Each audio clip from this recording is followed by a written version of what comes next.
Hello super learners, class 11th Maharashtra state board के physics का chapter number 1 start कर रहा हूं, यूनिट्स एंड मेजरमेंट। आज हम देखने वाले हैं introduction and system of units in lecture number 1। ये आपके टेक्स्ट बुक के पेज नंबर 1 2 3 को कवर करेगा।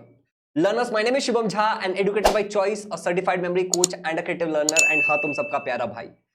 लेक्चर नंबर 1 के बाद बाकी सारे लेक्चर्स भी आएंगे और हम इस चैनल पे 11th फिजिक्स के सारे चैप्टर्स कवर करने की कोशिश करेंगे, तो आप इस चैनल को सब्सक्राइब कर लेना एंड जरूर इस टेलीग्राम चैनल को ज्वाइन कर लेना, क्योंकि कोई भी इंपॉर्टेंट अपडेट रहेगा तो वो इसी टेलीग्राम चैनल पे शेयर किया जाएगा। तो t.me शुभम झा शुभम HSC, इसका लिंक मैं डिस्क्रिप्शन में भी डाल दूंगा, या फिर शुभम HSC सर्च करके भी आप ज्वाइन कर सकते हो। चलिए मूव करते हैं आगे। और सबसे पहले हम फिजिक्स पढ़ रहे हैं तो थोड़ा समझते हैं कि फिजिक्स क्या होता है। अब आप मान लो कि आप किसी दिन अपने घर से बाहर निकले और घर से बाहर निकलते आपने देखा कि तेज आंधी चल रही है, पेड़ हिल रहा है, बादल घूम रहे हैं, ठीक है, और बड़ा अच्छा सा मौसम लग रहा है आपको, आप बहुत खुश हो जाते हो, राइट। किसी दिन आप किसी बीच पे जाते हो और आप देखते हो यार उगता हुआ सूरज या फिर डूबता हुआ सूरज, सनराइज या फिर सनसेट, आपको देख के बहुत अच्छा लगता है और आपके मन में कुछ सवाल आने शुरू हो जाता है। इसके अलावा लर्नर्स, जब आप आसमान के अंदर इंद्रधनुष देखते हो, रेनबो देखते हो, तो भी आपके मन में सवाल आते होंगे कि भाई ये कैसा हो रहा है, ये एक नेचुरल फिनोमिनन है, राइट। या फिर जो सोलर सिस्टम, हमारा जो सोलर सिस्टम है, सन के इर्द गिर्द इलिप्टिकल ऑर्बिट में सारे प्लैनेट्स घूम रहे हैं, हमारे मन में सवाल आता है कि ये प्लैनेट सन की तरफ क्यों नहीं अट्रैक्ट हो जाते या फिर गिर क्यों नहीं जाते, मतलब ये घूम कैसे रहे हैं। लर्नर्स, इसके अलावा साउंड, राइट, एक वेव के फॉर्म में ट्रैवल करता है, लाइट, ऐसे बहुत सारी चीजें हैं जिसको देख करके साइंटिस्ट के मन में और हमारे मन में भी कई सारे सवाल उत्पन्न होते हैं। जब हम आसपास के नेचुरल फिनोमिनन को देखते हैं ना, आसपास के नेचुरल फिनोमिनन को समझते हैं, तो दैट इज फिजिक्स। उसकी स्टडी को हम फिजिक्स कहते हैं। ये एक साइंटिस्ट है, इनका नाम है डॉक्टर फेमिन, और इनका ऐसा कहना था कि मैं अपने पढ़ने के लिए, रेफरेंस के लिए बुक यूज करता हूं HC वर्मा, तो इसके अंदर लिखा हुआ है कि ये कहते हैं कि physics is like game of chess. तुम बोलोगे कैसे? बहुत सिंपल, इन्होंने एग्जांपल दिया है इस बुक के अंदर कि इमेजिन करो कि आप एक ऐसे इंसान हो जिसको चेस खेलना नहीं आता है। दो लोग बैठ के चेस खेल रहे हैं जिनको चेस खेलना आता है, एंड आप उनको ऑब्जर्व कर रहे हो और आप कॉल करके अपने किसी दोस्त को बता रहे हो चेस के सारे रूल्स। तो आप कहते हो कि जो घोड़ा है ना, घोड़ा वो 2.5 कदम चलता है, तो आप अपने दोस्त को बताते हो। फिर आप कहते हो जो कैमल है वो तिरछा चलता है, ठीक है, या फिर जो हमारे ये होते हैं, पॉन्स होते हैं, वो आगे चलते हैं और तिरछा मारते हैं, राइट। आपको अगर चेस का गेम पता होगा तो जो मैं बता रहा हूं आपको समझ में आ रहा होगा। तो आप क्या करते हो, आप इस चीज को ऑब्जर्व करते हो और अपने किसी दोस्त को बताते हो। ऑब्जर्वेशन जो हम कर रहे हैं, बेसिकली मान लो कि ये चेस का गेम एक नेचर है, नेचर में होने वाली चीजों को आप ऑब्जर्व कर रहे हो, और जो बेसिस जो देख करके, जैसे आप कह रहे हो कि भाई जो कैमल है वो टेढ़ा चलता है, राइट, वो इंक्लाइन चलता है, तो ये जो है ये एक रूल है जो आप अपने किसी दोस्त को बता रहे हो, ठीक है। अब ये रूल जो है वो बदल भी सकता है। एग्जाम्पल के लिए आपने अपने एक दोस्त को बताया कि भाई जो जो वो होते हैं ना, प्यादे जो होते हैं वो सीधे चलते हैं, राइट, बट आपने बाद में देखा कि प्यादा जो है वो तिरछा मारता है। तो आपने अपने दोस्त को बोला भाई देख, वो जो रूल था ना कि प्यादा सीधा चलता है वो तो सही है, but there is a small correction कि प्यादा चलता तो सीधा है लेकिन प्यादा जो है वो मारता तिरछा है। तो आप एक छोटा सा करेक्शन करके अपने दोस्त को बताते हो, and that is a scope. Physics के अंदर जो चीजें आप पढ़ रहे हो उसके अंदर करेक्शन का स्कोप होता है, राइट। तो इस गेम से आपको समझ में आ रहा होगा कि रूल्स क्या होते हैं, कैसे साइंटिस्ट नेचर्स को ऑब्जर्व करते हैं, नेचर को ऑब्जर्व करते हैं, नेचर में होने वाले फिनोमिनन को स्टडी करते हैं, उसके बेसिस पर हमें कुछ रूल्स देते हैं, कुछ लॉज देते हैं, कुछ डिस्कवरीज होती है, और यही सब फिजिक्स की स्टडी है। डॉक्टर फेमन के हिसाब से फिजिक्स कुछ नहीं है, it is the study of nature and it's law. हमने जो भी नेचर में आसपास जो हमारे हो रहा है, उस नेचर के स्टडी को हम फिजिक्स कहते हैं। उसके जो लॉज हैं कि वो कैसे होते हैं, इसको हम फिजिक्स कहते हैं। एग्जांपल के लिए आपने 10th स्टैंडर्ड में एक चैप्टर पढ़ा होगा, अगर आप CBSE से हो तो आपने 9th में एक चैप्टर पढ़ा होगा, ग्रेविटेशन। ग्रेविटेशन चैप्टर में आपने क्या पढ़ा कि न्यूटन जो थे वो एक पेड़ के नीचे बैठे हुए थे, स्टोरी तो कुछ ऐसी है, और एक एप्पल ऊपर से नीचे की तरफ गिरती है, एंड ही इज लाइक कि एप्पल नीचे की तरफ ही क्यों गिरता है, चीजें वर्टिकली नीचे ही क्यों जाती है। एंड उन्होंने क्या किया, उन्होंने डिस्कवर कर दिया किस चीज को, ग्रेविटेशन को। He discovered gravitation. एग्जांपल के लिए ये माउस यहां पे रखा हुआ है, ऐसा नहीं कि माउस पहले से नहीं था, बट मैंने आपके सामने डिस्कवर कर दिया, आपके सामने मैं बाहर लेकर के आ गया। तो न्यूटन ने इस तरीके से ग्रेविटेशन को डिस्कवर किया था, और आपको एक आइडिया आ रहा होगा कि कैसे साइंटिस्ट ऑब्जर्व करके नए रूल्स, नए लॉज बनाते हैं।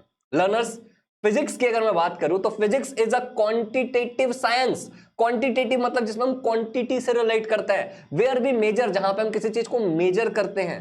सम फिजिकल क्वांटिटीज, आपके मन में आ रहा होगा फिजिकल क्वांटिटीज क्या है, तो जैसे कि लेंथ एक फिजिकल क्वांटिटी है, मास एक फिजिकल क्वांटिटी है, प्रेशर, वॉल्यूम एक्सेट्रा एक फिजिकल क्वांटिटी, ऐसी कोई भी क्वांटिटी जिसको मैं मेजर कर सकता हूं उसको मैं फिजिकल क्वांटिटी कहता हूं, राइट। जैसे किसी भी चीज के लेंथ को मैं मेजर कर सकता हूं, मास को मैं मेजर कर सकता हूं, प्रेशर, वॉल्यूम, इनको मेजर कर सकता हूं मैं। अब मेजरमेंट करने के लिए मुझे एक डिवाइस चाहिए होता है और एक यूनिट चाहिए होता है। एग्जाम्पल के लिए ये पेंसिल का लेंथ मुझे मेजर करना है, तो जो मेरा डिवाइस होगा वो एक स्केल हो जाएगा। मैं एक स्केल की मदद से इस पेंसिल को मेजर करूंगा तो 14 सेंटीमीटर निकला। अब जब ये 14 सेंटीमीटर निकल रहा है ना, ये जो 14 सेंटीमीटर आ रहा है, इसमें मैं बोलूंगा कि भाई मैंने मेजर क्या किया, लेंथ। तो ये लेंथ जो मेरा हो गया, ये मेरा फिजिकल क्वांटिटी हो गया। ये लेंथ मेरा क्या हो गया, फिजिकल क्वांटिटी हो गया। और इसके साथ जो ये 14 है वो उसका मैग्नीट्यूड है, न्यूमेरिकल वैल्यू है, ये तो कुछ भी हो सकता है। और ये जो सेंटीमीटर है ये यूनिट हो गया। तो मैं कहता हूं कि physical quantity Q is equal to an numerical value या मैग्नीट्यूड और U फॉर यूनिट। तो ऐसे मैं एक फॉर्मूला भी रिप्रेजेंट कर सकता हूं। बट एनीवेज आगे बढ़ते हैं। अगर मुझे किसी चीज का मास मेजर करना है बेटा, तो मास क्या होगा, किसी का 2 किलो, 4 किलो, 100 किलो जो भी आएगा, तो मास एक फिजिकल क्वांटिटी है। 100, 10, 20 जो भी वैल्यू आ रहा है उसका मैग्नीट्यूड है। मेजर हम इस डिवाइस से कर रहा हूं, किलोग्राम, मिलीग्राम, ये उसका यूनिट है। हम किसी भी चीज के वॉल्यूम को मेजर कर सकते हैं, हम टेम्परेचर को मेजर कर सकते हैं, हम अलग अलग चीज को मेजर कर सकते हैं। आई रियली होप कि आपको फिजिक्स का ओवरऑल मतलब समझ में आ गया होगा कि फिजिक्स क्या होता है। अगर यहां तक क्लियर है तो अब हम टेक्स्ट बुक के ऊपर बना हुआ सबसे पहला एक बॉक्स देखते हैं। बॉक्स के अंदर एक सवाल पूछा, can you recall what is unit. Unit तुम्हें पता है क्या होता है? अभी मैंने थोड़ा हिंट दिया तुम्हें कि यूनिट क्या हो सकता है, बट क्या तुम रिकॉल कर पा रहे हो? अगला सवाल पूछा है, which units have you used in laboratory for measuring. Measure करने के लिए आप इनमें से कौन से यूनिट्स का आपने यूज किया? अभी मैं कुछ यूनिट्स बताऊंगा। तीसरा सवाल बोला है, which system of units you have used. देखो, लेंथ, मास, टाइम, टेम्परेचर क्या कभी यूज किया है? क्या किसी चीज का लेंथ मेजर किया है? बोलोगे यस। कभी किसी चीज का मास मेजर किया है? Obviously yes. टाइम मेजर किया है कभी? हाँ। टेम्परेचर मेजर किया है थर्मोमीटर लगा के? हाँ। कौन से यूनिट्स का आपने यूज किया था मेजर करने के टाइम? तो आपको अगर याद आ रहा होगा तो आप जब 10th स्टैंडर्ड तक, 9th स्टैंडर्ड तक फिजिक्स के न्यूमेरिकल सॉल्व करते थे तो आप यूज करते थे एक system of unit called as SI unit. याद आ रहा है? या फिर आप इसी को एमकेएस यूनिट्स बुलाते थे, एमकेएस सिस्टम। आपको बोला जाता है कि सीजीएस से ये करो। आपने कभी ऐसे न्यूमेरिकल सॉल्व किया है जहां पे वैल्यू दिया है 1 केजी और आप उसमें लिखते हो कि ये तो 1000 ग्राम होता है, तो आप एसआई से सीजीएस में कन्वर्ट करते थे। तो ये यस, आपने कुछ किया है। सवाल ये भी था कि यूनिट क्या होता है, तो देखते यूनिट क्या होता है। लेट्स अंडरस्टैंड यूनिट क्या होता है। अरे यूनिट एक स्टैंडर्ड फॉर मेजरमेंट है। क्या बोला मैंने? Hello, listen to me. Unit एक स्टैंडर्ड यूज फॉर मेजरमेंट है। एग्जांपल से समझाता हूं। इस पेंसिल का जो लेंथ है उसको हम मीटर, सेंटीमीटर या मिलीमीटर में मेजर कर सकते हैं, राइट। किलोमीटर में भी मेजर कर सकते हैं, ठीक है। हम तो एस्ट्रोनॉमिकल यूनिट में भी मेजर कर सकते हैं। अलग अलग तरीके हैं इसके लेंथ को मेजर करने का। तो ये मीटर, सेंटीमीटर, मिलीमीटर, इसकी एक फिक्स्ड वैल्यू होती है कि अगर मैं किसी को बोलता हूं कि 1 सेंटीमीटर, तो एक स्केल है और स्केल में फिक्स्ड है कि इतनी दूरी को ही 1 सेंटीमीटर बोलेंगे, चाहे तुम दुनिया का कोई भी स्केल लेकर के आ जाओ। तो वो एक स्टैंडर्ड है। स्टैंडर्ड का मतलब क्या हो रहा है यहाँ पे कि भैया वो फिक्स्ड है और उसको हम मेजरमेंट के लिए यूज करेंगे। आज के डेट में 1 मीटर अगर आप कहीं से कपड़ा खरीद के लाते हो तो वो फिक्स्ड होगा कि इतना कपड़ा होगा। It's a standard. 1 centimetre fix है भाई। 15 सेंटीमीटर का स्केल आप खरीद के लाते हो किसी कंपनी का, लेट से नटराज का, और आपका दोस्त खरीद के लाता है किसी कंपनी का, लेट से डॉम्स का, तो क्या दोनों अलग हो जाएंगे 15 सेंटीमीटर का स्केल? नहीं, 15 सेंटीमीटर लेंथ उतना ही रहेगा। तो इट इज अ स्टैंडर्ड जिसका यूज किया जाता है मेजरमेंट के लिए। मिलीमीटर, ऐसे कोई भी, या फिर अब यहां पे यही मैं आपको समझा रहा था कि कोई भी क्वांटिटी को मेजरमेंट करने का तरीका क्या है? Quantity is equal to numerical value into unit. अब मान लो ये लड़की है, ये फिटनेस फ्रीक है, ये कहती है कि मैं अपने मास को कम करूंगी, अपने वजन को कम करूंगी। तो वजन को मेजर कैसे कर सकती है? वो किलोग्राम में कर सकती है, ग्राम में कर सकती है, पाउंड्स में कर सकती है। तो ये जो किलोग्राम, ग्राम, पाउंड्स है ना, वो एक यूनिट है, वो एक स्टैंडर्ड है, फिक्स्ड है कि 1 किलो मतलब इतना ही होता है, चाहे कहीं से भी लेके आ जाओ। अब तुम बोलोगे भैया Q is equal to n u, आपने पहले बताया था, इसका एग्जांपल लो। तो जैसे मैं बोलता हूं कि भैया length is equal to 100 metre, या फिर मैं कहता हूं length is equal to 10 centimetre, या फिर मैं कहता हूं length is equal to 1 millimetre. इनमें जो ये लेंथ वर्ड है ना तीनों जगह, वो क्या है? एक फिजिकल क्वांटिटी है, क्योंकि मैं उसको मेजर कर सकता हूं। ये जो 100 या फिर 10 या फिर 1 है, वो क्या है? न्यूमेरिकल वैल्यू है, ये बदल सकता है अलग अलग केस में। और ये जो मीटर, सेंटीमीटर और मिलीमीटर है, वो क्या है बेटा? वो मेरा यूनिट है, वो मेरा यूनिट है। समझ गए? अब इसका वाला आप एक एग्जांपल के लिए मुझे मास का, तो मुझे कमेंट करके बताना कि भैया मास का ये पॉसिबिलिटी है इन तीनों में, ऐसे एक एग्जांपल लेके। आगे बढ़ते हैं। अब हम बात करते हैं सिस्टम ऑफ यूनिट्स के बारे में। आपके बुक का इंट्रोडक्शन मैंने कवर कर लिया है। अब 1.2 करके एक टॉपिक है आपके टेक्स्ट बुक के अंदर जिसका नाम है system of unit. System of unit में आप देखो, सबसे पहले पुराने टाइम में ना हम कैसे करते थे, लेंथ को मेजर करते थे। लेंथ कैसे मेजर करते थे भाई? हम कहते थे भाई लेट्स से कि ये किताब जो है ना, ये 1 2 ऐसे 2 बित्ते का है, या फिर हमें कपड़ा चाहिए होता तो 1 हाथ का कपड़ा है, राइट। या फिर जब हम मास्क मेजर करते थे तो हम क्या करते थे, तराजू लेते थे, एक तरफ एक पत्थर डालते थे, उसके बराबर का चीज दे देते थे। या फिर हमें टाइम मेजर करना होता था तो हम सुबह से लेकर सूरज उगने से लेकर सूरज डूबने तक का टाइम मेजर करते थे। तो इस तरीके से पहले के टाइम में टाइम, लेंथ, मास, इन सारी चीजों को क्या किया जाता था, मेजर किया जाता था। बट क्या ये एक फिक्स्ड यूनिट है? नहीं है ना।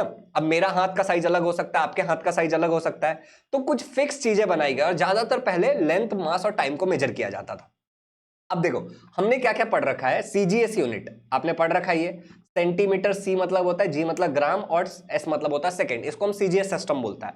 एमकेएस मतलब क्या होता है, मीटर, किलोग्राम, ठीक है, और सेकंड, ये भी आपने पढ़ रखा है। इस एमकेएस को ही एसआई बुलाते हैं। तो एसआई देखो, यहाँ पे मीटर है, यहाँ पे भी मीटर है, किलोग्राम है, यहाँ पे भी किलोग्राम है, सेकंड है, यहाँ पे भी सेकंड है। तो ये एमकेएस और ये एसआई सेम ही होता है, कुछ अलग नहीं होता है, ठीक है। एफपीएस मतलब क्या होता है, फुट पाउंड सेकेंड।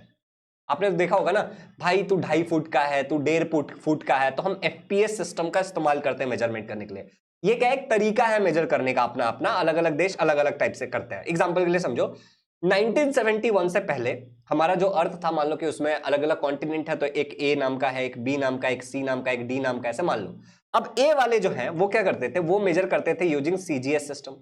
मान लो कि ए वालों ने कुछ डिस्कवरी की, तो वो जो भी मेजरमेंट लेंगे वो सेंटीमीटर के टर्म में लेंगे, समझ रहे हो।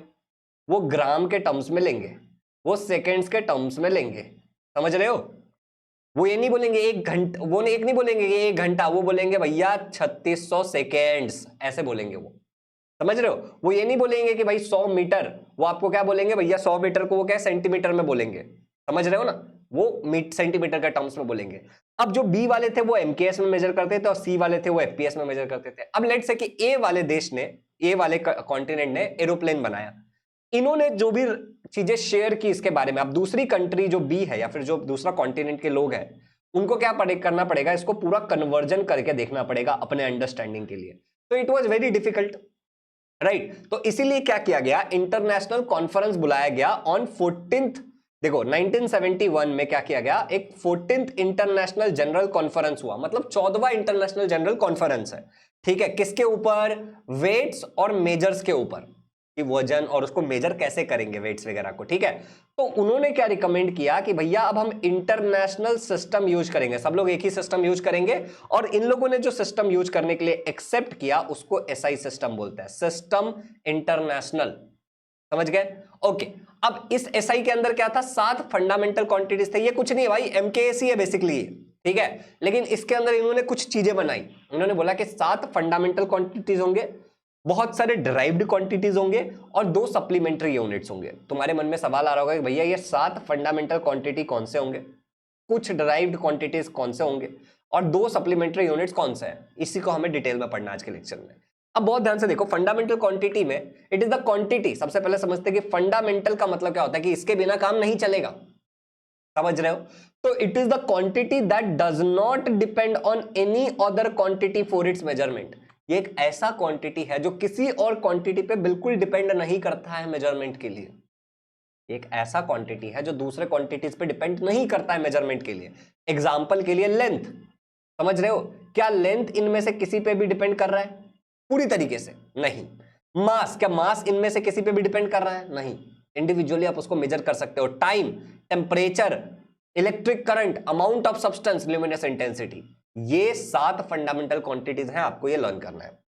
इनके जो यूनिट्स है देखो ध्यान से, मीटर, किलोग्राम, सेकेंड, टेम्परेचर का एसआई यूनिट केल्विन है, एम्पियर इलेक्ट्रिक करंट का, मोल सब्सटेंस, अमाउंट ऑफ सब्सटेंस का, और ल्यूमिनस इंटेंसिटी का कैंडेला। उनका सिंबल भी यहां पे दिया हुआ है, ये सिंबल्स भी आप देख लो, क्योंकि जब हम डायमेंशनल एनालिसिस पढ़ेंगे इसके अंदर आगे जाकर के, जब हम एक टॉपिक पढ़ेंगे डायमेंशनल एनालिसिस, तो ये सिंबल्स काम आने वाला है। चलो यहां तक क्लियर हो गया। अब यहां तक क्लियर है तो आपके मन में एक सवाल आ रहा होगा, a quantity which does not depend on any other quantity for its measurement. भैया लेंथ ठीक है, मास ठीक है, टाइम ठीक है, टेम्परेचर ठीक है, इलेक्ट्रिक करंट का अगर मैं भैया बात करूं तो इलेक्ट्रिक करंट मैंने पढ़ा था I = Q/T, सही बात है। भैया मुझे तो ऐसा लगता है कि चार्ज ज्यादा फंडामेंटल होगा, चार्ज जो होगा वो ज्यादा फंडामेंटल है as compare to electric current. आपके मन में ये सवाल आना चाहिए रिलेटेड टू इलेक्ट्रिक करंट। अगर आ रहा है तो आप डीप स्टडी करते हो, अगर नहीं आ रहा है तो आपको अच्छे टीचर्स की जरूरत है। सिंपल सी बात है भाई, ठीक है। अगर ये सवाल आपके मन में आ रहा है तो मैं आपको कहूंगा कि थोड़ा सा रिसर्च करो कि why electric current is a fundamental quantity. आपको बहुत सारे वीडियोस यूट्यूब पे मिलेंगे, बहुत अलग अलग प्रकार के थेरीज आपको मिलेगी, जो आपको समझ में आए वो आप समझ लेना, बट इसके बहुत सारे थेरीज पॉसिबल है। But electric current is a fundamental quantity, ये बात याद रखना। चलो, आप अपना भी एक फंडामेंटल क्वांटिटी का सेट बना सकते हो, जरूरी नहीं है कि आप ये 7 क्वांटिटी पे डिपेंड करो। आप अपना भी एक फंडामेंटल क्वांटिटी का सेट बना सकते हो। आपने बोला मैं 3 ही फंडामेंटल क्वांटिटी को लूंगा, length, mass, time, it's okay, it's fine. आप बोलोगे भैया मैं अपना एक फंडामेंटल क्वांटिटी का सेट बना सकता हूं, बट वो बेसिक डेफिनेशन सेटिस्फाई करना चाहिए कि अपने में से किसी पे डिपेंड नहीं होना चाहिए। That's it, okay. अगर फंडामेंटल क्वांटिटी का बेसिक आइडिया आ गया आपके एग्जाम पॉइंट ऑफ व्यू से, बोर्ड पॉइंट ऑफ व्यू से, ये सातों नाम याद रखना जरूरी है और ये डेफिनेशन याद रखना जरूरी है। आगे बढ़ते हैं, अब बात करते हैं कुछ डिराइव्ड क्वांटिटीज के बारे में। डिराइव्ड क्वांटिटीज वो होते हैं जिनको हम बेसिकली फंडामेंटल क्वांटिटीज को यूज करके बनाते हैं। एग्जांपल के लिए मैं आपको बताता हूं, पहले डेफिनेशन देख लो। The quantity which depends on any other quantity for its measurement. ये किसी और क्वांटिटी पे डिपेंड करेगा अपने मेजरमेंट के लिए। एग्जांपल के लिए हमारे पास है स्पीड।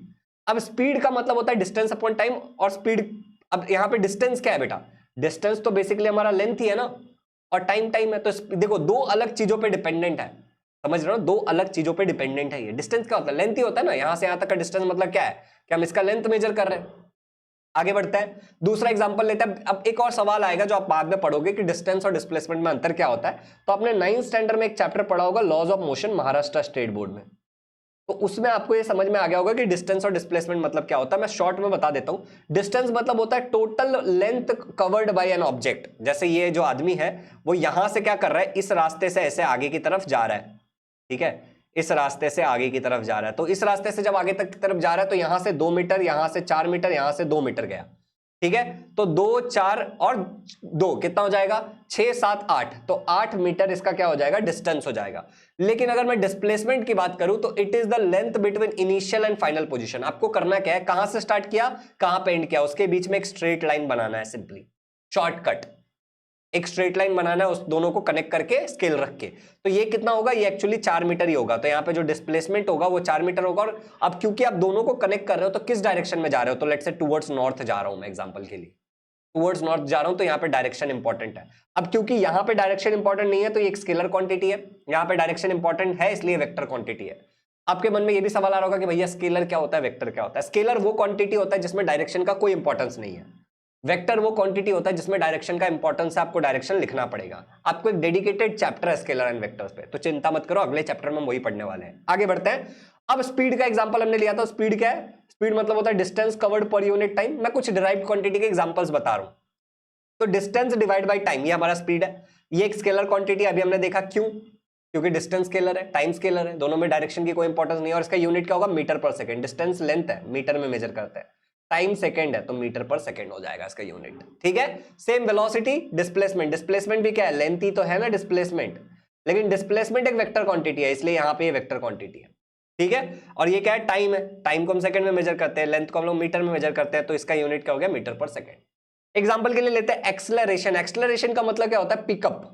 आपने ये सब 9th 10th में पढ़ा होगा, फिर भी मैं रिवीजन करा रहा हूं। पिकअप, पिकअप मतलब जो आप गाड़ी होता है उसको आप भगाते हो ना, तो आप क्या करते हो? गाड़ी को एक्सलरेट करते हो। तो यही हमारा एक्सलरेशन। अब देखो, rate of change of velocity per unit time, आप अपने वेलोसिटी को कितना चेंज कर रहे हो समय के साथ। वेलोसिटी है तो वेक्टर क्वांटिटी है, ठीक है। और यहाँ पे वेलोसिटी का यूनिट क्या था? मीटर पर सेकेंड, ठीक है, डिवाइड बाई सेकेंड। तो यहाँ पे सिंपल मैथ्स लगाओगे तो क्या हो जाएगा? मीटर पर सेकेंड स्क्वायर, क्योंकि ये ऊपर जाके मल्टीप्लाई हो जाएगा, ठीक है। तो यहां पे इसका यूनिट ये है। ये बेसिक चीजें नहीं समझ आ रही है अगर आपको कि कैसे यूनिट बना नहीं बना, तो मैं एक बार बता देता हूं, लेकिन आपको आपका पता होगा कि आपको समझ आता है कि नहीं आता है। अगर नहीं समझ आ रहा है तो you need a good teacher. मैं आपको फिर से बता रहा हूं, 11th स्टैंडर्ड 10th जैसा नहीं है। एग्जाम्पल के लिए देखो, यहां पे हम क्या कह रहे हैं कि भाई साहब मीटर पर सेकेंड, ये हो गया वेलोसिटी, डिवाइड बाई सेकेंड, ये टाइम का, ये वेलोसिटी का यूनिट हो गया, और ये नीचे टाइम का हो गया। यहाँ पे कुछ नहीं है, मतलब 1 है। अब मैं इसको ऐसे लिख सकता हूं, मीटर पर सेकंड लिख दिया। ये वाला जो मेरा पूरा ब्रैकेट है, इसको डिवाइड से मैं मल्टीप्लाई में लेके गया तो ये उल्टा हो जाएगा। मीटर इंटू 1 क्या होगा? मीटर होगा। सेकंड इंटू सेकंड क्या हो जाएगा? Second square. तो इसलिए आया। आप हमारा बैच ज्वाइन कर सकते हो, आप हमारा उड़ान बैच ज्वाइन कर सकते हो, ठीक है। आपको बहुत सस्ते में हम सारे सब्जेक्ट पूरे साल पढ़ा देंगे लाइव लेक्चर्स में, और आपको ऐसे बेसिक्स डाउट भी नहीं देंगे, फाउंडेशन के साथ पढ़ाएंगे। तो आप ज्वाइन कर सकते हो, लिंक डिस्क्रिप्शन में। बाकी आगे बढ़ता है, ठीक है। डिराइव्ड यूनिट में फोर्स है। फोर्स डिराइव्ड क्यों है? क्योंकि फोर्स मास और एक्सेलरेशन का प्रोडक्ट है। आपको पता ही होगा force is equal to mass into acceleration. Force क्या होता है? पुश या फिर पुल होता है, जो हम किसी बॉडी पे लगाते हैं उसके स्टेट को बदलने के लिए। जैसे इसको खींच रहे हैं, पुल कर रहे हैं हम, बेसिकली इसको खींच के क्या कर रहे हैं? हम पुल कर रहे हैं इसको यहां से मूव करने के लिए। ओके, इसका यूनिट क्या होता है? न्यूटन होता है। अब एक और चीज देखो, force is equal to mass into acceleration है। तो मास को हम केजी में लेते हैं और एक्सेलरेशन को हम लेते हैं मीटर पर सेकंड स्क्वायर। अभी देखा, तो ये भी चलेगा, या फिर इसको आप न्यूटन भी लिख सकते हो सिंपली, ये भी चलेगा, दोनों सही है इसमें। चलिए आगे बढ़ते हैं। अगला वर्क डन है। वर्क डन मतलब क्या होता है? Force into displacement. It is the product of force multiply by displacement. तो फोर्स इनटू डिस्प्लेसमेंट, अब यहां पे देखो, ये भी एक वेक्टर क्वांटिटी है, ये भी एक वेक्टर क्वांटिटी है। वेक्टर वेक्टर मिलकर आपको एक स्केलर क्वांटिटी देंगे। ये कैसे होता है ये आपको अगले चैप्टर में समझ में आएगा, इसमें ज्यादा चिंता मत करो। बट इसका यूनिट क्या होता है? न्यूटन मीटर, या फिर हम इसको जूल में लेते हैं। चलो आगे बढ़ते हैं। अब एक इंपॉर्टेंट बात कि क्लास 11th के लिए वैसे तो हम सारे सब्जेक्ट ऑफर करने वाले हैं, ठीक है। तो अगर आप हमारे पास सारे सब्जेक्ट पढ़ना चाहते हो तो भी आप हमारे पास एडमिशन ले सकते हो। बट अभी के लिए हम फिजिक्स ऑफर कर रहे हैं, तो आप फिजिक्स ज्वाइन करो। आपको बहुत डिस्काउंटेड प्राइस में अगर हम सारे सब्जेक्ट लेके आएंगे तो आपको दे देंगे, ठीक है। यहां पे मैंने जो बैच बनाया है वो बोर्ड प्लस एमएचसीईटी का, और इसके अंदर मैं आपको लाइव पढ़ाने वाला हूं वीक में 3 दिन। आपको 3 दिन वीक में लाइव पढ़ाया जाएगा। दिन भी बता दे रहा हूं, मंडे वेडनेसडे फ्राइडे। टाइमिंग भी बता देता हूं, 9 बजे से लेकर के 10 बजे तक, 10 साढ़े 10 बजे तक चलेगा आपका, रात को क्लास होगा, ठीक है। पूरा फिजिक्स बोर्ड और एमएससीईटी के पॉइंट ऑफ व्यू से पढ़ाया जाएगा। जिस तरीके के लेक्चर्स मैं अभी ले रहा हूं आपके लिए, एक्सप्लेनेशन के साथ, एनिमेशंस के साथ, उस तरीके से पढ़ाया जाएगा। बैच का नाम रखा है उड़ान बैच। इसका लिंक डिस्क्रिप्शन में, इसका जो प्राइस रखा है पूरे साल का। अब ये इसकी वैलिडिटी आपको मैं 2 साल का दूंगा, क्योंकि आप 12th के बाद अपना एमएचसीईटी दोगे और 5-6 ऐसे चैप्टर हैं जो एमएचसीईटी में काम आएंगे, ठीक है। तो इसका जो प्राइस मैंने रखा है वो 6000 है, और इसमें लिमिटेड स्टूडेंट होने वाले हैं, आप ज्वाइन कर लेना इसका। ये महाराष्ट्र स्टेट बोर्ड के लिए है। इसके लिए आप पेमेंट हमारे इस क्यूआर कोड पे कर सकते हो, ध्यान से देख लो। इस क्यूआर कोड पे आप स्कैन करके पेमेंट कर सकते हो, और इस नंबर पे कॉल कर सकते हो इंक्वायरी पर्पस के लिए भी। इसके अलावा हमारा ही वेबसाइट है, उस वेबसाइट पे जाकर के कॉन्टैक्ट अस का फॉर्म भी आप भर सकते हो, या फिर वेबसाइट में भी ऐसा नंबर लिखा हुआ है। वेबसाइट का लिंक भी मैं नीचे डाल दूंगा, easylearning.live हमारा वेबसाइट है, उस पर कॉन्टैक्ट अस करके एक पेज है, वहां पे जाके भर सकते हो, या फिर इस ईमेल आईडी पे कॉन्टैक्ट कर सकते हो। इसमें डाल देना जो भी क्वेरी होगा, फिर मैं आपको कॉल कर लूंगा, ठीक है। तो इस तरीके से भी अगर कोई इंक्वायरी है तो कर सकते हो। We are going to offer every subject, don't worry about that. आपको हम PCM भी देंगे, PCB भी देंगे। प्लान कर रहा हूं, अभी के लिए फिजिक्स दिया जा रहा है, एडमिशन ले लो, बाकी बहुत डिस्काउंट में ऐड कर दिया जाएगा, ठीक है। Thank you so much. Batch का लिंक डिस्क्रिप्शन में है। मेरा नाम शुभम झा है, मेरा ईमेल आईडी, ये भी मेरा ईमेल आईडी है जीमेल वाला, और इस नंबर पे कांटेक्ट करके आप इंक्वायरी भी कर सकते हो। इस पे नीलिमा मैम उठाएंगे, आप उनको बोलना कि मुझे शुभम सर से बात करना है उड़ान बैच से रिलेटेड, वो आपको मेरे से बात करा देंगी। Thank you so much for trusting on me. अगर आप उड़ान बैच में एनरोल करोगे मुझे बहुत अच्छा लगेगा। It will help me to create more such free videos on YouTube for other student जो अफोर्ड नहीं कर सकते, and it will help you to learn things in deep. It's important. 11th में अच्छा कर लोगे 12th अच्छा जाएगा, वरना आपने तो सुना ही होगा ना कि लोगों का 10th में रिजल्ट बहुत अच्छा होता है लेकिन 12th में वॉट लग जाती है। तो वो मैं नहीं चाहता मेरे लर्नर्स के साथ हो। आगे बढ़ते हैं बेटा, यहां तक अगर समझ में आ गया, thank you so much for enrolling. अगर आपने कर लिया है तो, नहीं किया है तो डोंट थिंक सो मच, कर लीजिए। एंड अब हम सप्लीमेंट्री यूनिट्स को समझते हैं। ड्राइव्ड यूनिट्स और भी हो सकते हैं, बहुत सारे हो सकते हैं, ठीक है, लेकिन हम इतने पे सीमित रहते हैं। समझ आ गया होगा आपको। सप्लीमेंट्री यूनिट्स क्या होता है? दो सप्लीमेंट्री यूनिट है, एक है प्लेन एंगल, एक है सॉलिड एंगल। आपके टेक्स्ट बुक में लिखा हुआ है। प्लेन एंगल को मैं डी थीटा से रिप्रेजेंट करता हूं। अब इसको मैं कई सारे जगह खाली थीटा से रिप्रेजेंट करेंगे। आपके बुक वालों ने डी क्यों लिखा है मैं आपको समझा देता हूं। ये डी से इनका मतलब है वेरी स्मॉल, इनका मतलब क्या है? वी से वेरी स्मॉल, छोटा, ये बोलना चाह रही है, और कुछ नहीं है। कुछ बुक आप सीबीएसई वगैरह के पढ़ोगे तो आपको खाली थीटा दिखेगा, ठीक है। तो plane angle can be represented by theta और डी थीटा, कोई फर्क नहीं पड़ रहा है। इसको मेजर किया जाता है रेडियन में। अब आप बोलोगे भैया ये रेडियन क्या बला है? अब एग्जांपल के लिए आप मान लो, सबसे पहले जैसे आप लिखते थे 10 डिग्री सेल्सियस, तो ये जो डिग्री का सिंबल है ना, वैसे ही 10 रेडियन ऐसे लिखते हैं, सी लिखते हैं रेडियन के लिए, ठीक है। तो समझ में आ गया, ये एक प्रकार का यूनिट है, और ये कौन सा प्रकार का यूनिट है? ये एक सप्लीमेंट्री यूनिट है। सप्लीमेंट्री इस वर्ड का मतलब क्या होता है? कुछ एक्स्ट्रा, समझ रहे हो? अच्छा, एग्जांपल से थोड़ा सा डिटेल में समझते हैं। जैसे मान लो ये एक सर्कल है, ठीक है। अब एक्चुअली क्या है भैया? ये प्लेन एंगल, आपने ऑलरेडी पढ़ रखा है प्लेन एंगल, तो बोलोगे कैसे? अब मान लो यहां पे ये रेडियस है, ठीक है, सर्कल का, और ये वाला भी रेडियस है ऑब्वियसली। तो सेंटर से यहां तक का डिस्टेंस क्या हो गया? आर हो गया, राइट। सेंटर से यहां तक का डिस्टेंस क्या हो गया? आर हो गया।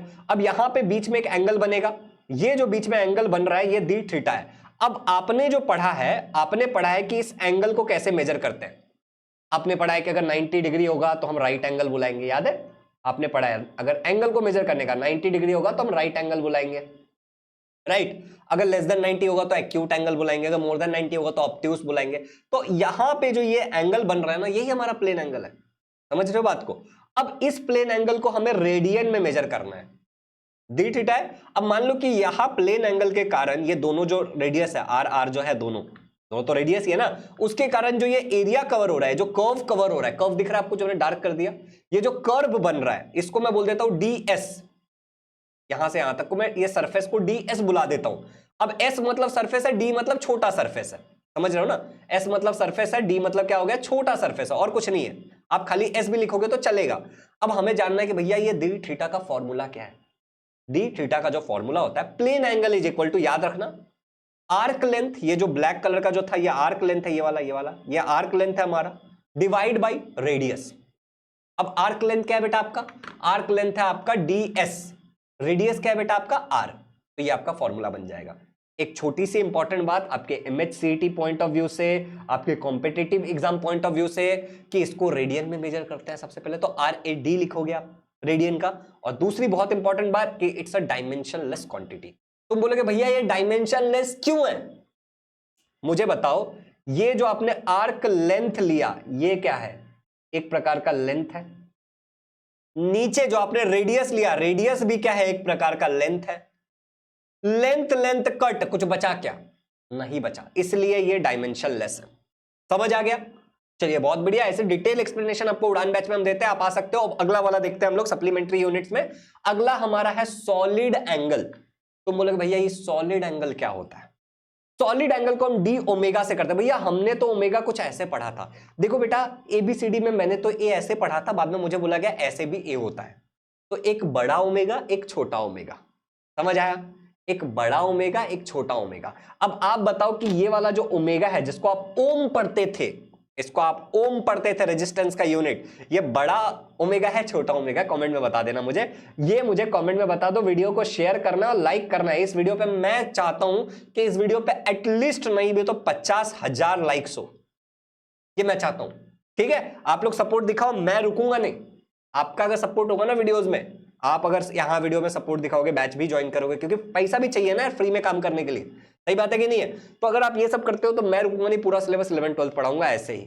बहुत मेहनत लगता है भाई ऐसा पीपीटी बनाने में। आगे बढ़ते हैं। बट सॉलिड एंगल को डी ओमेगा करके मेजर करते हैं। इसको मेजर किया जाता है एस टी रेडियंस, लिखते एस आर है, उसका लिखते थे आर ए डी, और सिंबल था सी का। ये 10 तो मैं एक नंबर लिख रहा हूं, ठीक है? अब ये क्या है भाई? मान लो कि आपके पास एक फुटबॉल है, फुटबॉल 3D में होगा। अब उस फुटबॉल के 3D में से आपने इस तरीके से होल किया आइसक्रीम के कोन जैसा, और ये आइसक्रीम के कोन जैसा होल करने के बाद यहां पे जो आपको एंगल मिल रहा है ये पूरा, उसको हम बोलते हैं सॉलिड एंगल, मतलब 3D में एंगल। सॉलिड एंगल मतलब सिंपली क्या समझो, 3D में एंगल। समझ रहे हो? आप बोलोगे भैया इसका डेफिनेशन क्या है? अरे डेफिनेशन जैसे पिछले वाले का डेफिनेशन क्या होगा पता है? कि plane angle is ratio of arc length upon radius. समझ गए? ऐसे डेफिनेशन होगा, टेक्स्ट बुक में लिखा हुआ, पढ़ लेना, ठीक है? सॉलिड एंगल का फॉर्मूला क्या? आप देखो, सॉलिड एंगल में ऐसे थोड़ा सा ये 3D में डायग्राम हटाता हूं और तुमको 2D दिखाता हूं। कि मान लो कि मैंने क्या किया, एक स्पीयर के अंदर एक बड़ा सा फुटबॉल था, उसके अंदर इस तरीके से एक होल कर दिया। जब मैं इसमें इस तरीके से होल कर दूंगा तो कुछ ऐसे सरफेस मिलेगा ना मुझे, 3D में कुछ ऐसा ही मिलेगा ना मुझे, 3D में कोन जैसा। तो यही कोन जैसा जो है ना, इसी को मैं मेजर करता हूं, ये सारे एंगल को मैं मेजर कर रहा हूं। अब यहां पे देखो, ये वाला जो मेरा डिस्टेंस है वो रेडियस है, और यहां पे जो एंगल बन रहा है वो डी ओमेगा एंगल है, ठीक है? यहां पे जो मेरा एंगल बन रहा है वो डी ओमेगा एंगल है। और ये जो एरिया कवर कर रहा है, जो ब्लू कलर का जो मैंने एरिया दिखाया तुम लोगों को, ठीक है, ये जो ब्लू कलर का जो एरिया है, देखो ये वाला, ये एक डी ए एरिया। अब यहां पे ये लेंथ नहीं है, ये पूरा एरिया होगा। ये कुछ इस तरीके से बनेगा 3D में, एक एरिया होगा। तो ये डी ए एरिया है। तो इसका फॉर्मूला क्या है कि सॉलिड एंगल को हम ऐसे रिप्रेजेंट करते हैं, solid angle is equal to area upon, solid angle is ratio of area upon radius का स्क्वायर, स्क्वायर ऑफ रेडियस। ये इसका डेफिनेशन हो जाएगा। तो एरिया अपॉन रेडियस का स्क्वायर, एरिया क्या था भैया? एरिया हमारा था डीए, तो यहां पे डीए लिख दिया। रेडियस क्या है भैया? हमारा आर, तो आर का स्क्वायर लिख दिया, और इसको एसआर में मेजर करेंगे, ठीक है? अब ये देखो, ये बेटा एरिया है, तो एरिया क्या हो जाएगा तुम्हारा? लेंथ इनटू लेंथ, एरिया क्या होता है, लेंथ इंटू लेंथ ही होता है ना, लेंथ इंटू ब्रेथ या फिर लेंथ इंटू हाइट, जो भी आप लेते हो। और रेडियस का स्क्वायर, तो ये भी लेंथ इंटू लेंथ ही है। तो तुम मुझे बताओ क्या ये डायमेंशनलेस होगा या नहीं होगा, ये तुम मुझे बताओगे। हम बहुत सारे न्यूमेरिकल्स भी पढ़ने वाले हैं। अब देखो, न्यूमेरिकल्स पढ़ना बहुत इंपॉर्टेंट है फिजिक्स में, और साथ साथ पढ़ो तो अच्छा लगता है। पहला क्वेश्चन सॉल्व एग्जांपल का दिया है, what is the solid angle subtended by moon at any point of the earth given the diameter of moon is this much and distance from the earth is this much। अभी हमको क्या पूछा है यहाँ पे, ध्यान से देखो, सॉलिड एंगल पूछा है, 3D वाला एंगल जो अभी पीछे पड़ा है ना, ये जो अभी पड़ा है ना, ये वाला, ये बोला, तो फॉर्मूला क्या लगेगा, ये वाला फॉर्मूला लगेगा, ये याद रखो। इसी फॉर्मूला का यूज करके हमें करना है। सबसे मुश्किल पार्ट है 11th में कैलकुलेशन, और कैलकुलेशन के लिए हम जो यूज करते हैं वो हम यूज करते हैं लॉग टेबल। लॉग टेबल आपको एग्जाम में लेके जाने का परमिशन मिलता है, आप एग्जाम में लॉग टेबल लेके जाते हो, बोर्ड एग्जाम में भी 11th 12th में, और उसी से आपको करना है। कैलकुलेटर अलाउड नहीं है।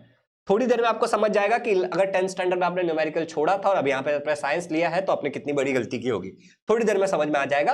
और लॉग टेबल अगर आपको यूज करना नहीं आता है तो मैं रिकमेंड करूंगा कि लॉग टेबल यूज करना सीख लो, ठीक है। इस वीडियो में मैं बेसिक रूल्स भी आपको बता दूंगा लॉग टेबल के, लेकिन डिटेल अगर आपको वीडियो चाहिए तो आप मुझे जरूर बताना, ठीक है। चलो आगे बढ़ते हैं। अब यहां पे क्वेश्चन दिया, what is the solid angle subtended by the moon at any point of the earth. तो मैं मान लेता हूं ये वाला पॉइंट है मेरे अर्थ का, ठीक है। इस वाले पॉइंट ऑफ द अर्थ से यहां पे मान लो मेरा इस तरीके से सरफेस गया एक, यहां तक, ठीक है। और मान लो यहां से मेरा इस तरीके से गया।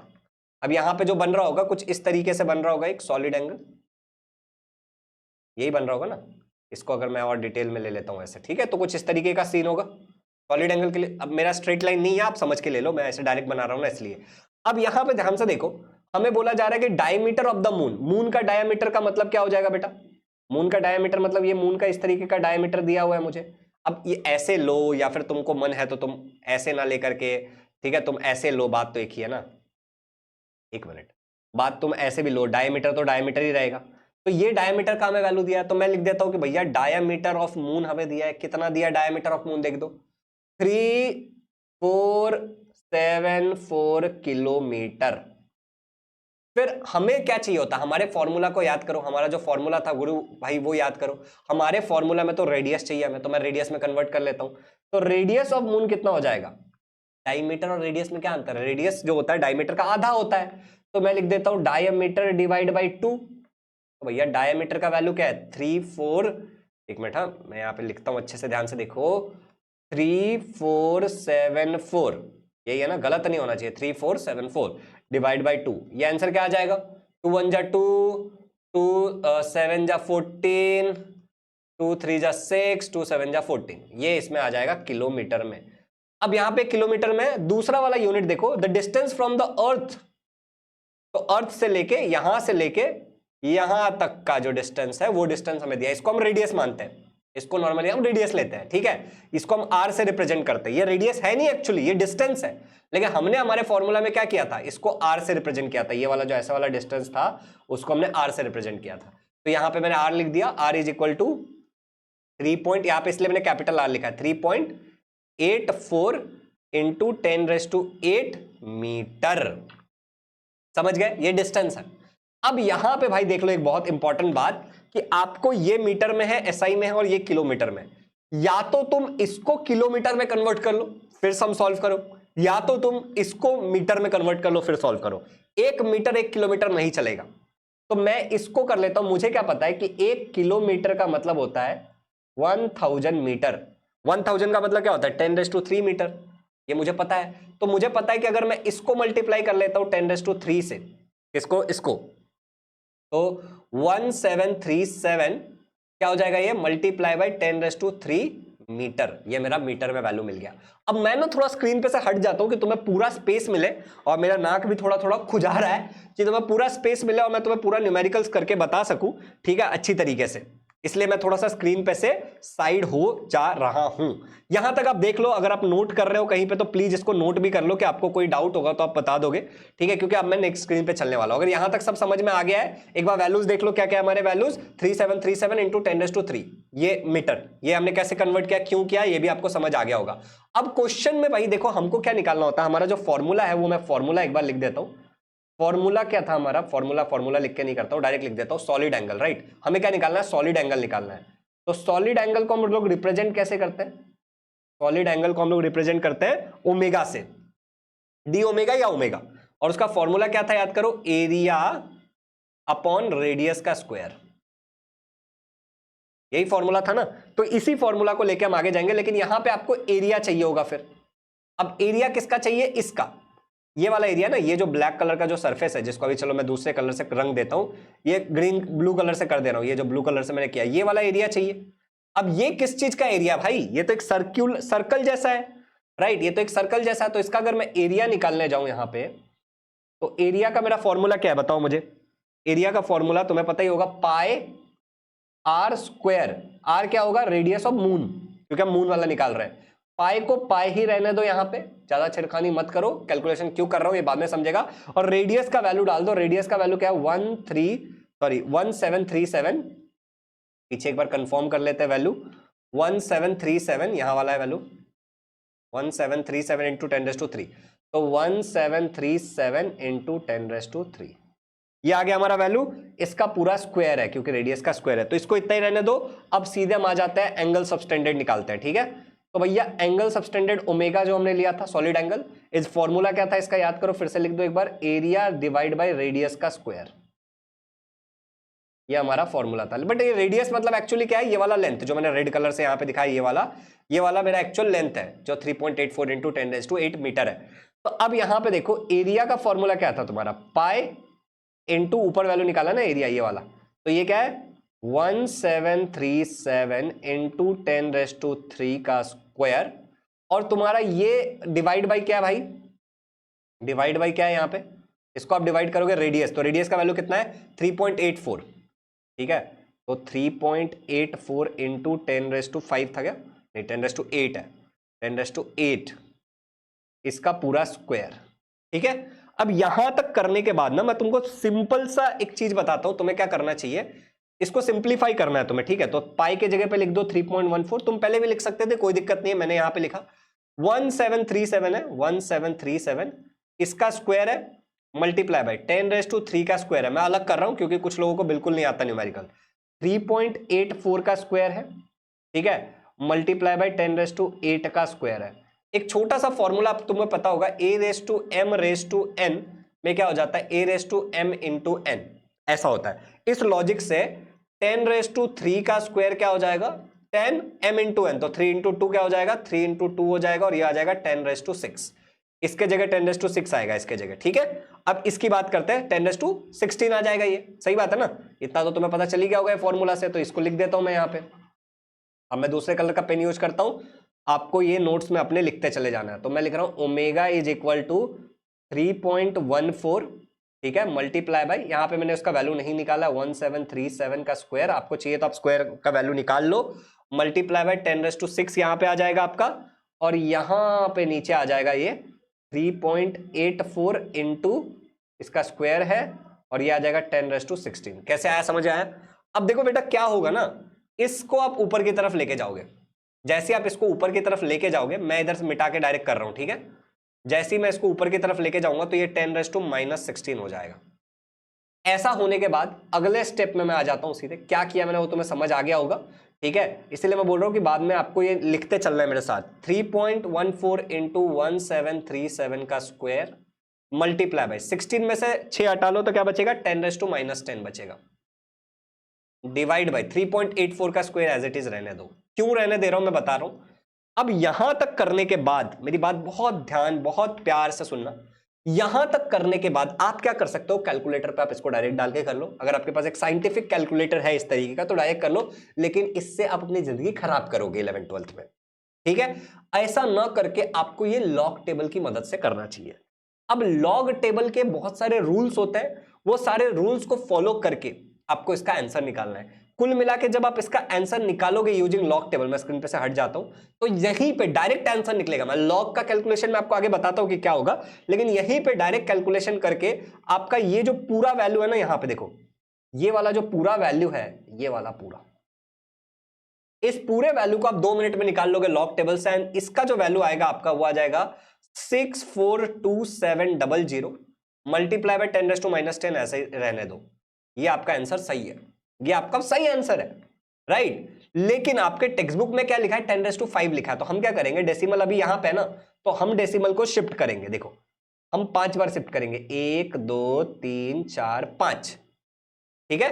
तो मैंने लिखा 6.42700, 5 बार मैं डेसिमल इधर लेके आया, पहले क्या था 10⁻10 था, 5 बार मैं उधर लेके गया तो 10⁻+5 से मल्टीप्लाई होगा।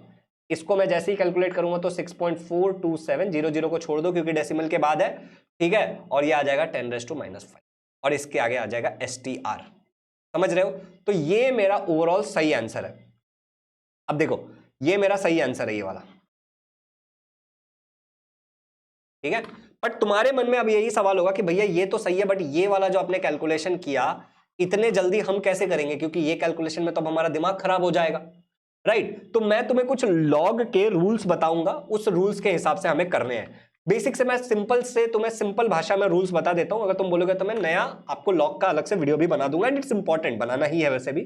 देखो सबसे पहले आपको लॉग निकालना होगा किसका, यहां पे देखो एक छोटा सा मैं बता रहा हूं।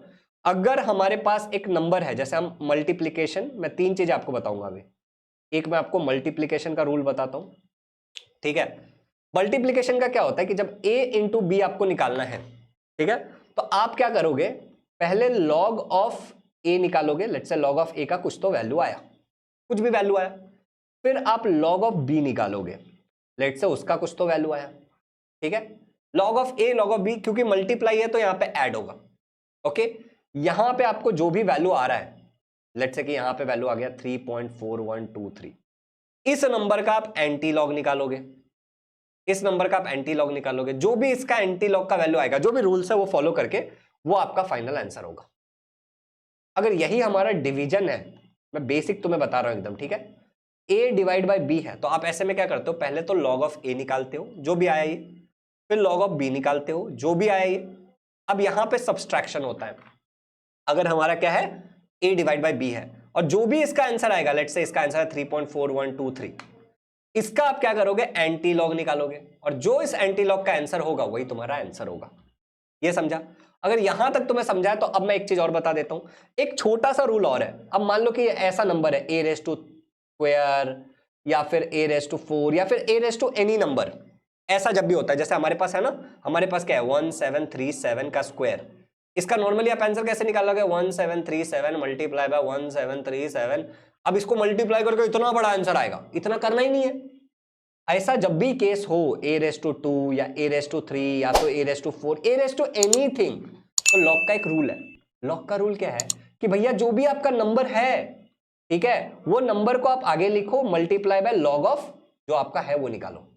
तुम बोलोगे भैया मतलब, एग्जाम्पल के लिए जब हमारा नंबर है 1737 रेज़ टू 2, तो इसका लॉग का वैल्यू हम कैसे निकालेंगे, ध्यान से देखो। हम 2 आगे लिखेंगे, मल्टीप्लाई बाय लॉग ऑफ जो भी वैल्यू है 1737। अब जो भी इसका आंसर आएगा, लेट्स से इसका आंसर है 1 2 3 4 5, ये इसका आंसर आया एग्जांपल के लिए, उसका हम लोग क्या करेंगे, एंटी लॉग निकालेंगे 1 2 3 4 5। ये निकालने के बाद जो हमारा फाइनल आंसर आ गया वो हमारा आंसर है, वही इसका आंसर होगा। इतना सारा कैलकुलेशन करने से अच्छा है कि हम ये कर लेंगे। अब मैं आपको एक बार लॉग का बुक दिखा देता हूं, ठीक है, मेरे पास एक लॉग बुक है। आप नवनीत का लेना, मेरा लॉग बुक का है, मुझे मिल गया वैसे। आवाज आ रही है आप लोगों को, चलो बढ़िया है, मैं इधर उधर घूम रहा था। चलो यहाँ देखो, अब देखो मेरे पास एक ऐसा लॉग है, लेकिन ये लॉग टेबल में बहुत गलत चीजें लिखी हुई हैं, तो आप प्लीज ऐसा लॉग टेबल मत खरीदना। ऐसे वाली टेबल का बुक होता है एक बेसिकली, ठीक है, तो इसका हम इस्तेमाल करते हैं। तो मैं आप लोगों को इस वीडियो में इसलिए ज्यादा डिटेल में नहीं जा रहा हूं और आपको नहीं बता रहा हूं, क्योंकि मैं चाहता हूं कि आप लोग क्या करो, पहले लॉग टेबल परचेस कर लो, ठीक है, लॉग टेबल परचेस कर लो, और उसके बाद मैं लॉग की सारी चीजें आपको बता दूंगा। और साथ ही साथ ये वीडियो अगर आपने यहां तक देखा है तो आप मुझे ये भी बता देना कि क्या आपको लॉग वाली चीजें चाहिए या नहीं चाहिए। Do you want me to make a different video on log की, ये तो इतना कैलकुलेशन है, ये चुटकी बजा के हो जाए, ओके, क्योंकि आगे हमें लगने वाला है बहुत सारे एस्पेक्ट्स में। एनीवेज में thank you so much once again. अब देखो यहाँ पे कन्वर्जन वाली बात है जो आपके इसी चैप्टर का पार्ट है, क्योंकि अभी हमने देखा कि रेडियन, स्टेरेडियन, इसमें तो हम इसी वीडियो के अंदर थोड़ा सा कन्वर्जन भी कर लेते हैं, ठीक है। ये कन्वर्जन वाले पार्ट को सीखते हैं। आपके टेक्स्ट बुक में एक ऐसा बॉक्स दिया हुआ है, do you know the relation between radian and degree. मतलब यहाँ पे क्या है कि अगर मैं आपको 1 डिग्री दे रहा हूं, ठीक है, तो आप उसका कितना रेडियन वो निकालोगे वो मुझे बताना है। या फिर मैं आपको बोलता हूं कि 1 रेडियन है तो उसका मतलब कितना डिग्री होता है, डिग्री सेल्सियस नहीं, खाली डिग्री। ओके, जैसे आप प्रोटेक्टर से मेजर करते हो तो डिग्री सेल्सियस करते हो क्या, सेल्सियस मतलब टेम्परेचर, तो यहां पे खाली डिग्री की बात हो रही है। ओके, अब देखो 1 रेडियन का मतलब होता है, यहां पे दिया हुआ है कि ये बात याद रखो, 1 रेडियन मतलब 180 डिवाइड बाई पाई, तब मल्टीप्लाई करोगे, आंसर आपका ये आ जाएगा, this is the value of 1 radian in degree.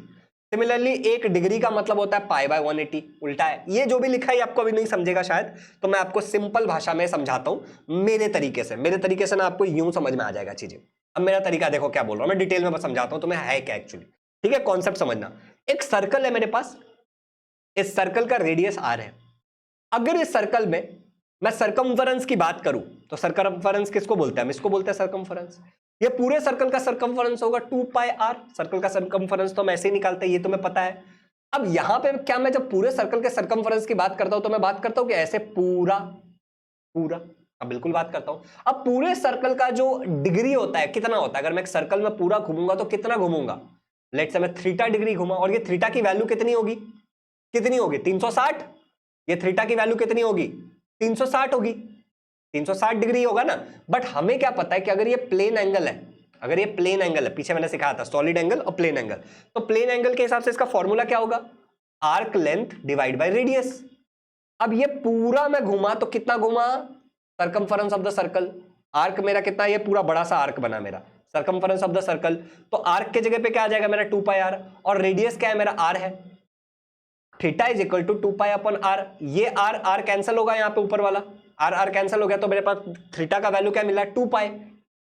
देखो ये वाला आर और ये वाला आर कैंसिल हुआ तो 2 पाई, ये मुझे थीटा का वैल्यू मिला रेडियन। तो वैसे थीटा कितना होता है यहां पे मुझे बताओ, वैसे थीटा कितना होगा यहां पे, अगर पूरे सर्कल पे घूमूंगा डिग्री में कितना होगा, 360 डिग्री ना। बट एनी विच में मुझे थीटा का वैल्यू क्या मिला, 2 पाई रेडियन, ये मुझे थीटा का वैल्यू मिला। लेकिन थीटा की एक्चुअल वैल्यू क्या है, 360, क्योंकि पूरे सर्कल को अगर मैं ऐसे गोल घूमूंगा तो 360 डिग्री घूमूंगा डिग्री में, इक्वल टू 2 पाई रेडियन।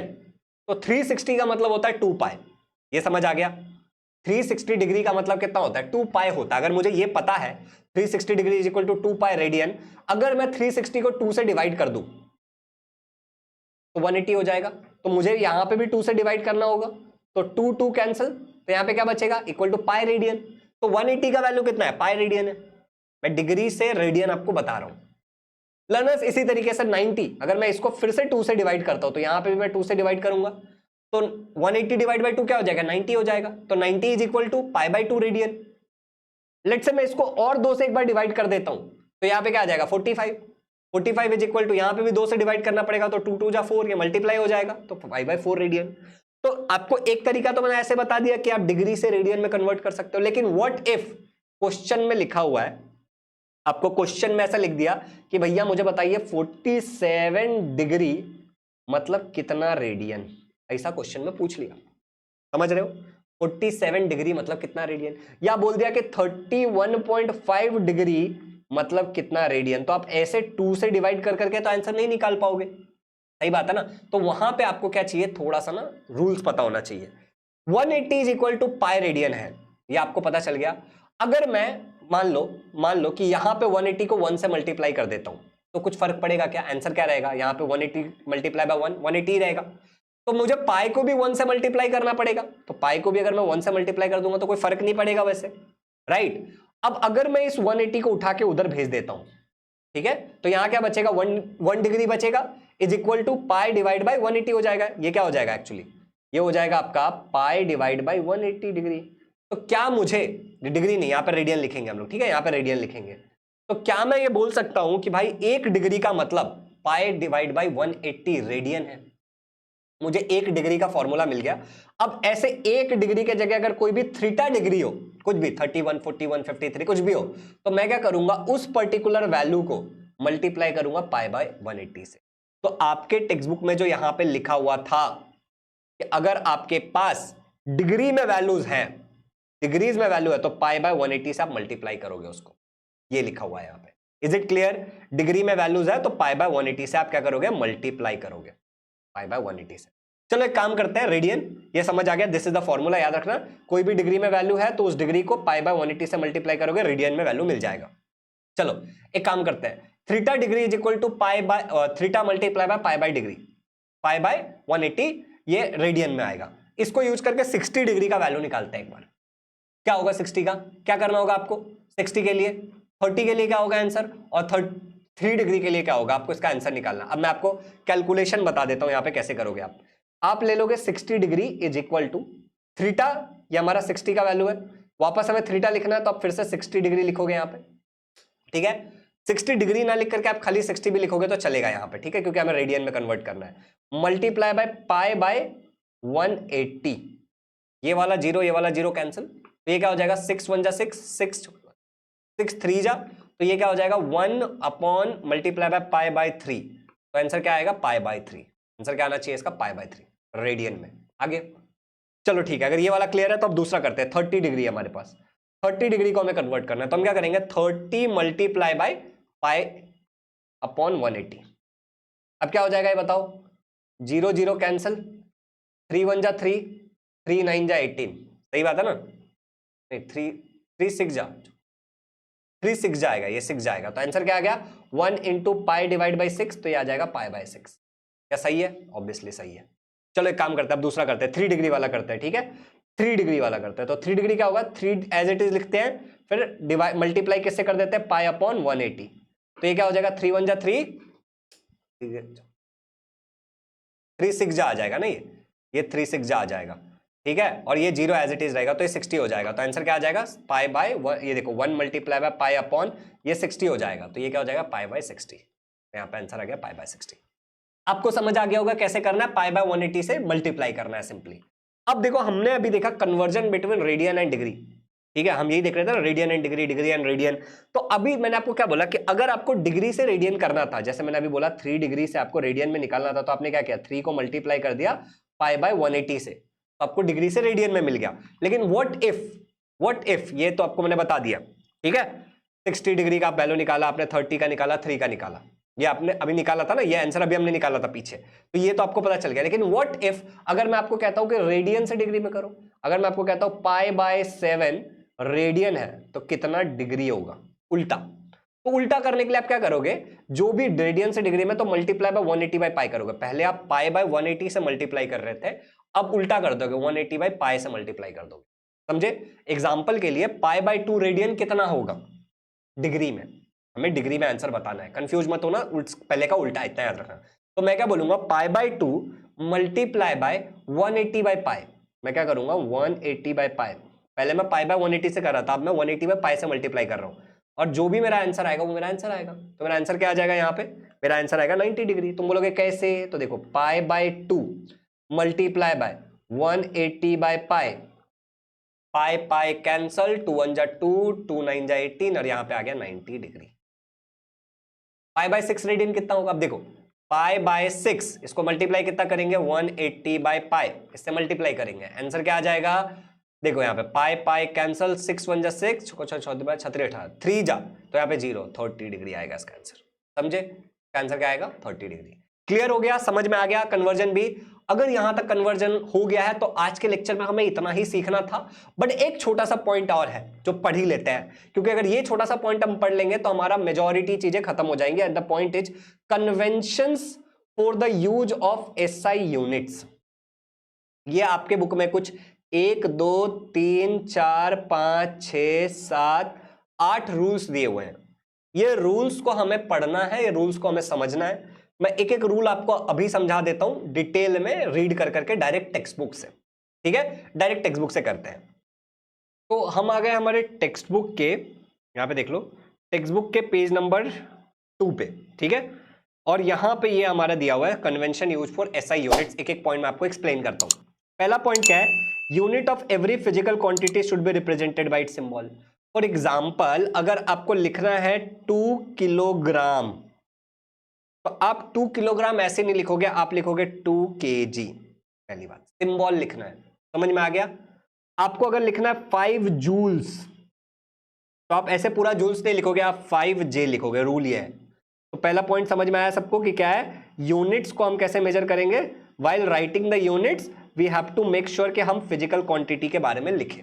दूसरा देखो क्या है, full name of the unit always starts with smaller letter even if the name is after a person, example 1 newton, ध्यान से पढ़ो इसको क्या लिखा हुआ है, 1 joule etcetera, but the symbol of the unit named after a person should be in capital letter, scientist name joule after scientist Joule etcetera. मैं समझाता हूं, ये रूल आपका समझ आ ही जाएगा, आपको इजी एकदम रूल ध्यान से समझना क्या है। ये रूल हमें कुछ ऐसा बोल रहा है, गिव मी अ मिनट, मैं आपको 1 सेकंड में सब समझा रहा हूं। क्या है ना कि मुझे थोड़ा लिखने वाला भी जगह चाहिए मेरा। ओके, तो गड़बड़ को थोड़ा शॉर्टेड कर दिया, मैं आपको समझाता हूं कि यहाँ पे क्या बोलना चाह रहा है एक्चुअली। यहाँ पे क्या कह रहा है कि फुल नेम वाला, ये तो हमने समझ लिया। तो जैसे मान लो कि अगर किसी साइंटिस्ट का भी नाम है, आपको क्या बोला कि पहले तो आपको सिंबल में लिखना है। तो पहले रूल के हिसाब से अगर आपको लिखना है 5 न्यूटन, तो आप कैसे लिखोगे, साइंटिस्ट का नाम है तो कैपिटल N। लेकिन अगर आप कह रहे हो कि मैं 5 न्यूटन लिखूंगा, तो नेम्स को हम क्या कहते हैं, हमने क्या सीखा बेसिक ग्रामर, कि नेम में पहला लेटर हम कैपिटल में लिख देते हैं। तो ये गलत है, आपको कैसे लिखना है, 5 न्यूटन ही लिखना है। अगर आप लिख रहे हो किलोग्राम, तो 5 किलोग्राम ऐसे होगा। इट इज नॉट कि आप लिखोगे किलोग्राम का पहला के कैपिटल बाकी सब स्मॉल, ये वाला नहीं चलेगा। This is what this rule actually says, ठीक है। तीसरा वाला देखो क्या है कि symbol of units do not take plural form, for example 20 newton and not 20 newtons और 20 NS। जैसे आपने बेसिक ग्रामर क्या पढ़ा है, आपने बेसिक ग्रामर पढ़ा है कि भैया अगर कुछ भी चीज हमारे पास है जो कि 1 से ज्यादा है तो आप उसको प्लूरल फॉर्म में लिख देते हो, लेकिन यहां पे नहीं चलेगा। एग्जांपल के लिए 1 है तो न्यूटन, और अगर 5 है तो न्यूटन्स नहीं होगा, दिस इज नॉट रॉन्ग, 5 भी न्यूटन ही होगा। समझ में आ गया, प्लूरल फॉर्म में नहीं लिख सकते आप, ये भी आपको पता ही है, बेसिक एकदम, ठीक है। चौथा वाला देखते क्या है, symbol for units do not contain full stop at the end of recommended letter, मतलब 25 kg आपने लिखा, ठीक है, तो 25 kg के बाद आपको फुल स्टॉप नहीं देना है, लास्ट में फुल स्टॉप नहीं होता। जैसे हम लिख रहे हैं 10 सेंटीमीटर, खत्म, सेंटीमीटर का ऐसा फुल स्टॉप नहीं देना है, क्योंकि ये डेसिमल कंसिडर हो जाएगा। तो ये वाला भी क्लियर हो गया। पांचवा देखो क्या है, the units of physical quantities in numerator and denominator should be written as 1 example SI unit of acceleration is metre per second और metre per second but not metre per second. इसका मतलब क्या है कि जैसे मैं आपको सिखा रहा था, मैं इधर नीचे जगह कहीं होगा तो वहां पे जगह यूटिलाइज कर लेता हूं, जगह तो है नहीं, यहाँ पे हम यूटिलाइज कर लेते हैं, ठीक है। अब देखो यहाँ पे मैं क्या सिखा रहा हूँ, जैसे हमने क्या बोला था कि जब मैं आपको एक्सेलरेशन का यूनिट सिखा रहा था, तो मैंने क्या बोला था, एक्सेलरेशन होता है वेलोसिटी अपॉन टाइम। मैंने आपको वेलोसिटी का यूनिट बताया था वीडियो में मीटर पर सेकेंड, और टाइम का मैंने सेकेंड बताया था, लेकिन हम ऐसे नहीं लिखेंगे। अब इसको या तो हम मीटर पर सेकेंड स्क्वायर लिखें, ठीक है, या तो आप इसको लिखो कि भैया मीटर मल्टीप्लाई बाई सेकेंड, यहाँ पे कुछ नहीं, मतलब मल्टीप्लाई है, सेकेंड ऊपर चला गया तो -2, इन दोनों में से आपको कुछ एक करना है, ऐसे वाला नहीं चलेगा। इस रूल का मतलब ये है। क्लियर हो गया? अगर यहां तक क्लियर है तो चलो आगे बढ़ते हैं, अगले रूल की तरफ जाते हैं, ठीक है। बेसिक एकदम सिंपल सी चीजें जो हमें पता ही है उसे, ये ऐसी गलतियां हम करते नहीं, बट फिर भी लिखा है तो हम पढ़ रहे हैं। Use of combination of unit symbols for units are avoided when physical quantity is expressed in combination of 2 example. देखो, joule kg kelvin is correct while joule kg kelvin is not correct. तुम बोलोगे भैया ये क्या बोल दिया, joule kg kelvin is correct while joule kelvin kg नहीं correct. यहां पे अगर तुम बहुत ध्यान से देखोगे तो जूल है, केजी और केल्विन है। अब यहां पे जो है सिंबल यूज किया है, जूल है तो पूरा जूल का सिंबल लिखा है, केजी का सिंबल लिखा है, और यहां पे साथ ही साथ जो केल्विन है उसका सिंबल लिखा है। लेकिन यहां पे क्या किया है, जूल देखो ऐसे लिख दिया है जूल, फिर नीचे लिखा है केजी, किलोग्राम ना लिख के केजी लिखा है, समझ रहे हो, और मल्टीप्लाई बाय केल्विन लिखा है। तो ऐसे नहीं चलेगा, अगर आप पूरा लिख रहे हो तो पूरा लिखो, अगर आप सिंबल लिख रहे हो तो खाली सिंबल लिखो, इसका मतलब ये है। अगला देखो सातवां क्या है, a prefix symbol is used before symbol of unit.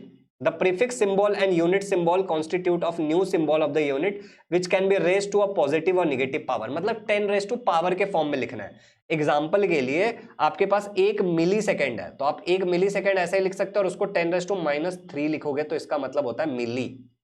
समझ में आ गया? 10 raised to -6 का मतलब होता है माइक्रो, 10 raised to -9 का मतलब होता है नैनो। तो आपको ऐसे लिखना है, या तो ऐसे लिखो या तो तुम ऐसे लिखो, समझ रहे हो ना। दूसरा बोल रहा है use of double prefix is avoided when single prefix is available. Example के लिए अगर हमने बोला कि 10 raised to -3 क्या होता है, हमने बोला मिली सेकेंड होता है।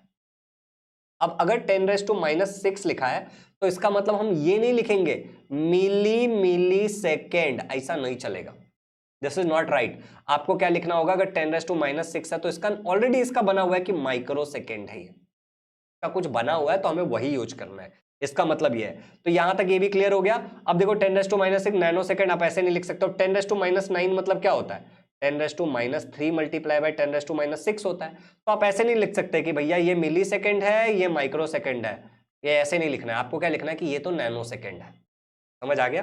तो इसके लिए कुछ है तो वही यूज होगा। लास्ट वाला देखो क्या है कि space and hyphen must be introduced while indicating multiplication of 2 units like metre per second. यहां पे जैसे हम डिवाइड कर रहे हैं तो ऐसा एक डिवाइड डालना पड़ेगा, लेकिन इसको अगर हम मीटर पर ऊपर लिख रहे हैं तो मीटर सेकेंड रेस टू -1, बीच में स्पेस होना चाहिए। समझ रहे हो? मीटर सेकेंड रेस टू -1, या फिर हम इसी चीज को ऐसे भी लिख सकते हैं कि metre dash second raise to -1। इसका मतलब है मल्टीप्लीकेशन। अगर स्पेस है बीच में तो इसका मतलब मल्टीप्लीकेशन, या फिर हाइपन है बीच में इसका मतलब मल्टीप्लीकेशन है। यही लिखा है, ठीक है? वरना उसको हम मिली सेकेंड पढ़ लेंगे। देयर इज अ पॉसिबिलिटी ना, ms को हम क्या से पढ़ लेंगे, मिली सेकेंड भी पढ़ सकते हैं। तो यही यहां तक लिखा हुआ है, एंड हमने टेक्स्ट बुक पे यहां तक लिखी हुई हर एक चीज को बहुत डिटेल में पढ़ा है। अगले लेक्चर में मैं आपको बता देता हूं कि मैं आपको मेजरमेंट ऑफ लेंथ पढ़ाने वाला हूं, ठीक है? साथ ही साथ ये पूरा पढ़ाऊंगा, इससे रिलेटेड न्यूमेरिकल्स भी पढ़ाऊंगा मैं आपको, मेजरमेंट ऑफ मास भी पढ़ाऊंगा, 1.4 तक पढ़ाऊंगा अगले लेक्चर में, मेजरमेंट ऑफ टाइम भी पढ़ाऊंगा। तो ये सारी चीजें हम अगले लेक्चर में लेंगे, और उसके बाद तीसरा जो लेक्चर होगा उसमें डायमेंशन एनालिसिस, उससे रिलेटेड सारे न्यूमेरिकल्स हम पढ़ेंगे, ठीक है? और उसके बाद जो अगला लेक्चर होगा उसमें हम लोग एरर्स वाले पढ़ेंगे, जो यहाँ पे देखो एरर्स है ना, रैंडम एरर वगैरह, ये एस्टिमेशन ऑफ एरर, मतलब एरर्स इन मेजरमेंट इस टॉपिक का नाम है। तो ये पढ़ेंगे, और 9 ही टॉपिक्स है इस चैप्टर में। अगर आप देखोगे लास्ट टॉपिक है आपका सिग्निफिकेंट फिगर्स, ये वाला, ये 9 ही टॉपिक्स है, and we are going to study all this 9 topics including all the numerical जो कि सॉल्व्ड एग्जांपल है, मेजॉरिटी हम करेंगे। और यहाँ पे जो एक्सरसाइज के जो न्यूमेरिकल्स है ना, ये वाला एक्सरसाइज का न्यूमेरिकल्स, इसको भी हम कवर करेंगे। अब आप हमारे बैच को ज्वाइन कर सकते हो, जैसे उड़ान बैच के बारे में मैंने आपको बताया, तो यू कैन ज्वाइन उड़ान बैच। ये वीडियो कैसा लगा नीचे कमेंट में बताना, लॉग टेबल के ऊपर डेडिकेटेड वीडियो चाहिए होगा तो वो भी मुझे बताना। और बस पढ़ो, बैच ज्वाइन कर लो, डिस्क्रिप्शन में लिंक है, आपको नंबर भी शेयर किया गया है डिस्क्रिप्शन में, तो उस पर इंक्वायरी कर सकते हो। मेरे तरफ से कमिटमेंट है कि जब आप ज्वाइन कर लोगे तो एक बहुत ही मिनिमल प्राइस में, जो कि 1000-2000 रुपए होगा, उसमें मैं आपको बाकी सब्जेक्ट भी ऐड करके दे दूंगा, once you will join physics वाला बैच, ठीक है? जो हमारा फिजिक्स का बैच है वो। Thank you so much, have a good day, happy learning.